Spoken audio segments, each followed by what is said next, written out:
coup de téléphone qui m'apprend que devant l'avance de l'armée allemande, le grand état-major a décidé un vaste mouvement de repli jusqu'à la Loire.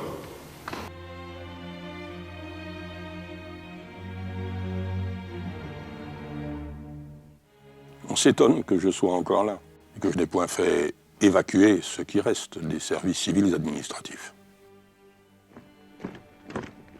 15h30. Paris est pris.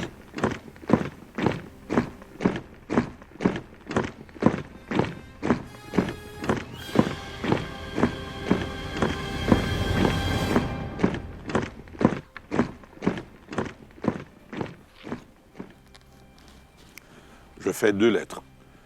L'une pour le ministre de l'Intérieur, Mandel, l'autre pour ma mère. J'annonce au ministre que, ainsi que je le lui avais déclaré, je reste à mon poste et que je ne faillirai pas à mon devoir.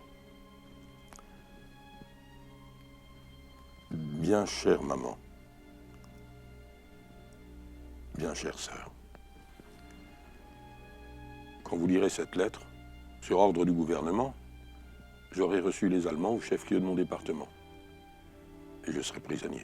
Je suis sûr que notre victoire prochaine, grâce à un sursaut d'indignation du reste du monde et à l'héroïsme de nos soldats, qui valent mieux souvent que l'usage qu'on en fait, viendra me délivrer.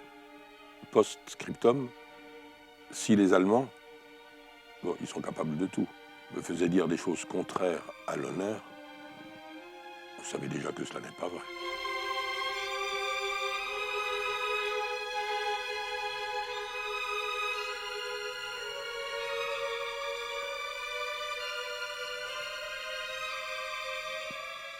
« 18h. Je m'assieds pour manger lorsqu'on vient me dire que 2 officiers allemands me demandent d'urgence. Avec une indignation factice, il fait état de prétendues atrocités commises par nos soldats en se retirant. Des femmes et des enfants, des Français, précise-t-il, ont été massacrés après avoir été violés. Ce sont vos troupes noires qui ont commis ces crimes, dont la France portera la honte. Comme ces faits sont prouvés de façon irréfutable, il convenait qu'un document fût dressé qui établit les responsabilités. C'est dans ces conditions que les services de l'armée allemande ont rédigé un protocole qui doit être signé par notre général au nom de l'armée allemande et par vous, comme préfet du département.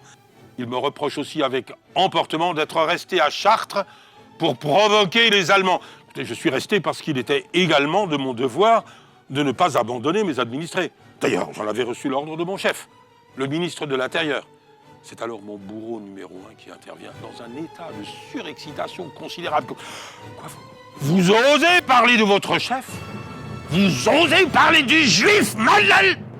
De cet immonde juif qui a voulu déchaîner la guerre contre l'Allemagne? De ce pourceau de juif vendu aux Anglais? Avouez que vous étiez à la solde de ce sale juif. Je rectifie, pas à la solde, sous les ordres. Et il poursuit avec fureur, vous êtes un pays dégénéré, un pays de juifs et de nègres. Nous reparlons de preuves. Ah. Vous voulez vraiment des preuves? Pourquoi cette résistance inutile? Nous savons très bien que nous vous ferons signer. Pendant 7 heures, j'ai été mis à la torture, physiquement et moralement. Je sais qu'aujourd'hui, je suis allé jusqu'à la limite de la résistance. Je sais aussi que demain, si ça recommence, je finirai par signer. Mon devoir est tout tracé.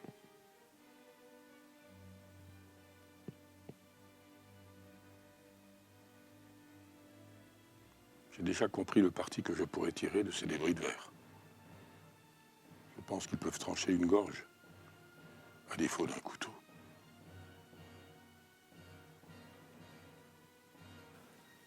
Mais la vie n'a pas fui. Discours du Feldcommandant, le major Ebbmeyer, traduit par le lieutenant Zeitler, et se terminant par ces mots: je vous félicite de l'énergie avec laquelle vous avez su défendre les intérêts de vos administrés et l'honneur de votre pays.